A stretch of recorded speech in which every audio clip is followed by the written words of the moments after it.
Hello friends, myself Rashita Pagaria from Araham College. In last lecture we were studying about the administration and the economy. Administration में अपन ने क्या देखा कि उनका kingdom was divided into mandals और राष्ट्रास, और उनका एक रूलर था that is known as the Rashtrapati. Then under rashtra was a vishaya. Then उनका आर्मी भी लार्ज था. उनके आर्मी में कौन कौन थे? इन्फेंट्री, हॉर्समैन एंड एलिफेंट्स थे. और एक स्टैंडिंग आर्मी हमेशा वॉर के लिए रेडी रहती थी. देन उनके कॉइन्स वगैरह देखे, such as they used to issue coins such as suvarna, dharma in silver and gold. Then we saw the economic system, right. Actually अपन ने हाफ इकोनॉमिक सिस्टम देखा, हाफ देखना बाकी है. See agriculture was the main occupation and cotton was the main crop of the region of Gujarat, Khandesh and Berar. Then we saw क्या export करते थे, क्या इम्पोर्ट करते थे, right. They had a copper mines at Chudappur, Bellary, Chandan, Narsinghpur and all. Diamond mines थे at Cuddapah, Bellary, Kurnool. Then leather industries थी. Then they use to import export के बारे में देखा.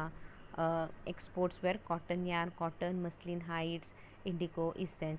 and imports were pearl, gold, dates, topaz, silver coin, gold. ये सारे used to import.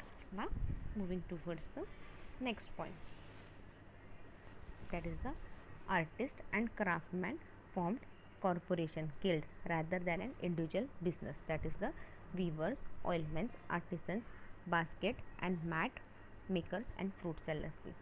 Artist and craftsman क्या करते थे? They use to form a corporation, guilds rather than individual business. मतलब वो लोग एक साथ कॉपरेट करके काम करते थे. Individual businesses they won't believe much. तो गिल्ड्स किसके थे?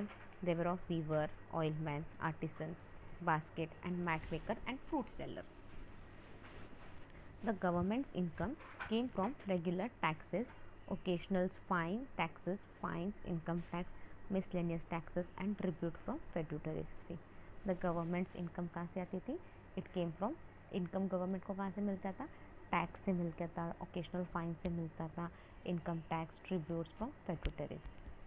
Income tax include taxes on crown land, waste land, specific type of tree considered valuable to the economy, mines, salt, treasure unearthed by prospector.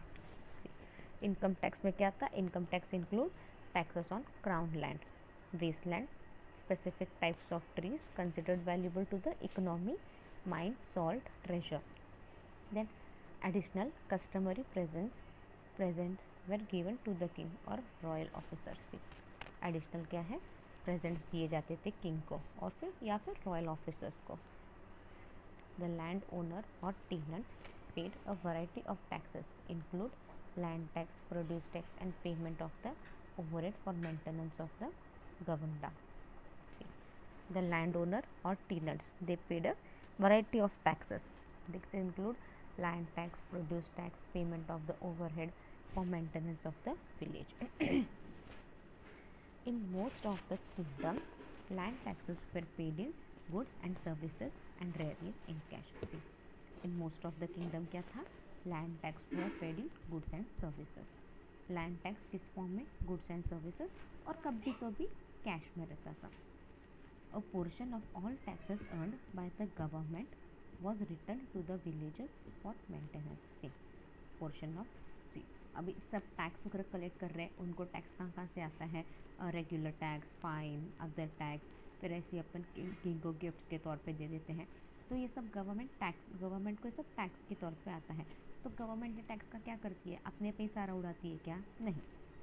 A portion of all this taxes, ये सारे taxes का कुछ portion क्या करते हैं? वो village maintenance को देते हैं, गवर्नमेंट को दे देते हैं, so that they can maintain the village in a proper way. Taxes were levied on potters, sheep herders, weavers, oilmen shopkeepers, stall owners, brewers and gardeners. अभी टैक्सेस किस पे लगते थे? ये सारा पॉटर पे लगता था, शिप हीडर्स पे लगता था, weaver, oilman, shopkeeper, stall owner, gardener, इन सब पे टैक्स लगता था. Taxes were levied on perishable items, fish, meat, honey, medicine, fruits, essentials like fuel. Taxes on salt and mineral were mandatory. अभी salt और minerals पे tax compulsory रहता था. The state claimed all such properties whose deceased legal owner had no immediate family to make an inheritance claim. अभी state ने क्या बोला था, लाइक अगर आप मर गए और आपके खानदान में आगे कोई नहीं रहा तो कोई भी इनहेरिटेंट वो क्लेम कर सकता है. Other tax include ferry and house taxes. Other tax include क्या है, ferry and house taxes. Now we'll look at the society. Chronics mention more castes than the 4 common known castes, as some as many as 7 castes. अभी chronicle जाओ, अपने को अगर देखा जाए तो यहाँ पे क्या थे, 7 कास्ट से. 7 कास्ट यूजुअली क्या थे, सोसाइटी में 4 कॉमन कास्ट रहते हैं, लाइक द क्या था, ब्राह्मणा, क्षत्रियस एंड ऑल, ये बेसिक 4 कास्ट थे ना. बट इनके यहाँ पे क्या थे, there were 7 caste. According to Alberuni there were 16 caste including 4 basic caste of Brahman, Kshatriyas, Vaishya and Shudras. See according to Alberuni, Alberuni क्या बोल रहे हैं, देयर वर 16 कास्ट. अरे बाप रे, 16 कास्ट थे उस वक्त. उसके अंदर 4 बेसिक कास्ट तो थे, that include of Brahmins, Kshatriyas, Vaishyas and Sudras. The Zaika or Lahut caste consisted of communities specializing in dance and acrobatics. See, the Zaika or Lahut caste. अब ये जो Zaika और Lahut caste क्या है? It consisted of a community specializing.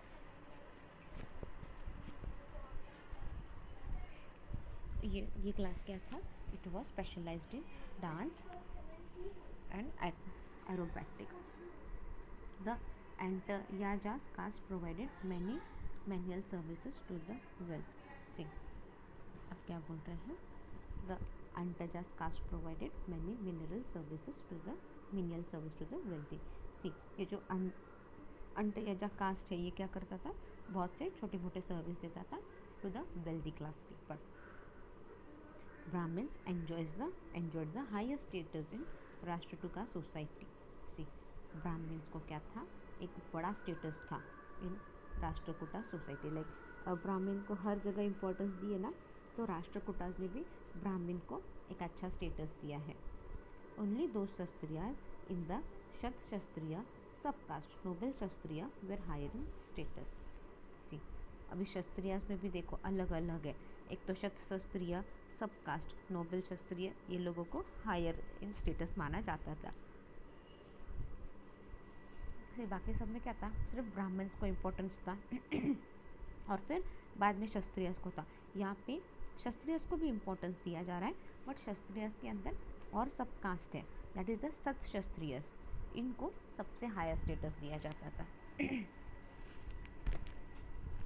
The occupations of Brahmins usually related to education, the judiciary, astrology, mathematics, poetry and philosophy, or the occupation of hereditary administrative post. The occupations of Brahmins क्या था, it was related to education. उनका occupation किस पे depend रहता था, it was related to education. The judiciary, astrology, mathematics, poetry and philosophy.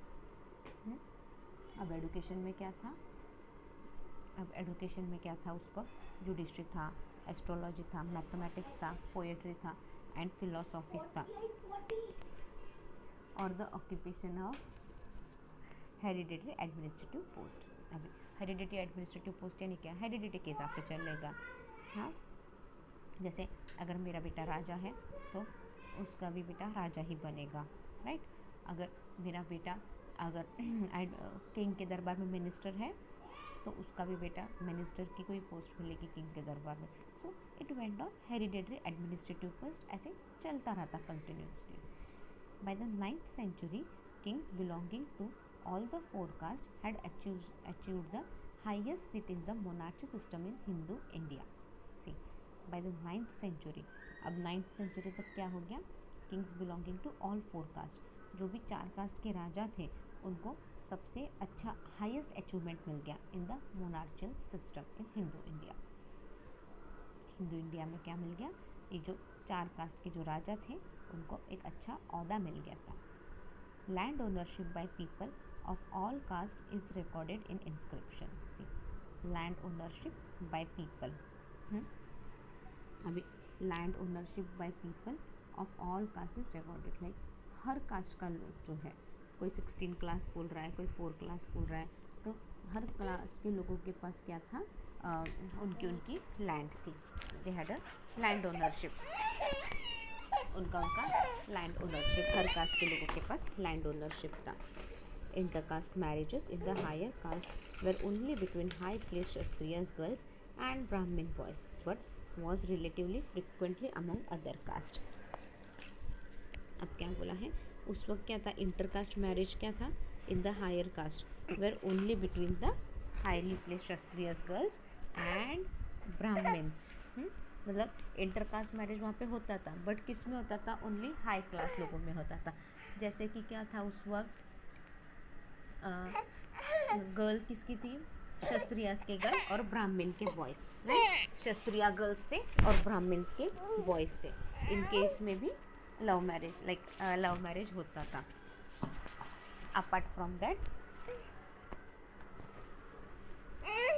Where we were, but ये rarely दिखता था कि अदर कास्ट में वगैरह कुछ हो रहा है and all. Joint family were the norms and women and daughters had right over property and land। उस वक्त जॉइंट फैमिली में ही वो लोग बिलीव करते थे। तो जॉइंट फैमिली क्या थी, the joint family was the norm and womens and daughter had right over property and land, like womens भी क्लेम कर सकते थे प्रॉपर्टी पे, लैंड पे अपना। The arranged marriage system followed a strict policy of early marriage for women। उस वक्त क्या था, छोटेपन में लड़कियों की शादी की जाती थी, बस यहाँ पे भी वैसा ही है। अरेंज मैरिज करना है तो स्ट्रिक्टली एक पॉलिसी फॉलो करने की, बाबा लड़कियों की शादी फटाक से कर देने की। सती, a custom in which a dead man widow would immolate herself on her husband's funeral pyre. Rare was practiced, but where rare widows were allowed to grow their hair, but decorating it was discouraged। सती, सती यानी आपको ये प्रथा मालूम है, like husband मर गया तो जब वो हस्बैंड की बॉडी जलाते हैं तो उसमें उसकी वाइफ में कूद के उसने भी वो भी मर जाने की। तो क्या था, सती ज़्यादा फाउंड नहीं हुई वहाँ पे, बट प्रैक्टिस की जाती थी, राइट। प्रैक्टिस करते थे बट रेयरली करते थे।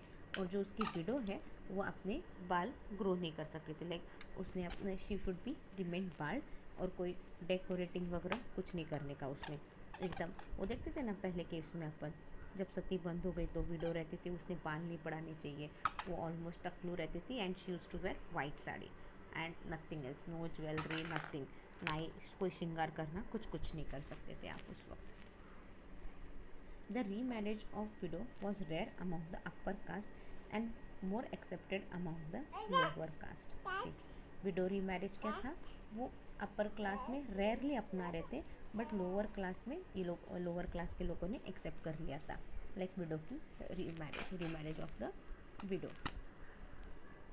मैन और उस वक्त भी लोग थोड़े से अच्छे हो गए, लाइक सोच अच्छी थी उस वक्त के लोगों की, स्पेशली द राष्ट्रकूटास की सोच अच्छी रही होगी, राइट। इसलिए तो देखो सती प्रथा रेयरली अपनाए जाते थे, और विडो रीमैरिज वो लोग एनकरेज कर रहे थे, स्पेशली द लोअर कास्ट के लोगों ने विडो रीमैरिज के लिए एनकरेज किया था। और अपर कास्ट क्या है, रेयरली हो रहा था उनके इसमें, मतलब उन लोगों की सोच थोड़ी सी अच्छी हो गई थी, थोड़ी सी किधर ना किधर तो डेवलप थी।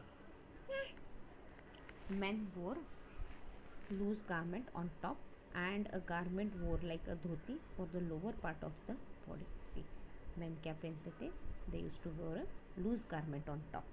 वो अपन बोलते ना कुर्ता टाइप, वो वैसा पहनते थे, लूज ऊपर कुर्ता टाइप पहनते थे और नीचे धोती पहनते थे।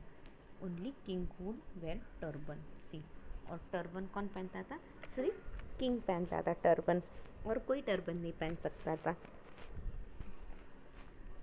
Dancing was a popular entertainment and often present in temples। See, dancing क्या था, ये एक पॉपुलर एंटरटेनमेंट था. सी dancing was here a popular entertainment and often presents in temple. Other recreational activities include attending animal fights of the same or different species. Other recreationally और entertainment के लिए क्या था उनके पास, एनिमल्स की फ़ाइट करवाना, या तो सेम सेम दो एनिमल लेने का या फिर अलग अलग दो एनिमल और उनका फाइट करने का. This was the source of entertainment. Astronomy and astrology were well developed as subject of study and there were many superstition beliefs such as catching a snake a live proved a women's chastity. Astrology और astronomy और astrology ये दोनों well developed हुए थे और लोग बहुत superstitions रहते थे, मतलब किसी भी बात पे बिलीव करते थे. जैसे स्नेक को अगर लाइफ में पकड़ा तो उस वूमेन का भला होगा एंड ऑल, ऐसे किसी भी सुपरस्टिशंस पे लोग बिलीव करते थे. Will wind up our lecture या in next lecture will be studying about the Pallavas. Thank you.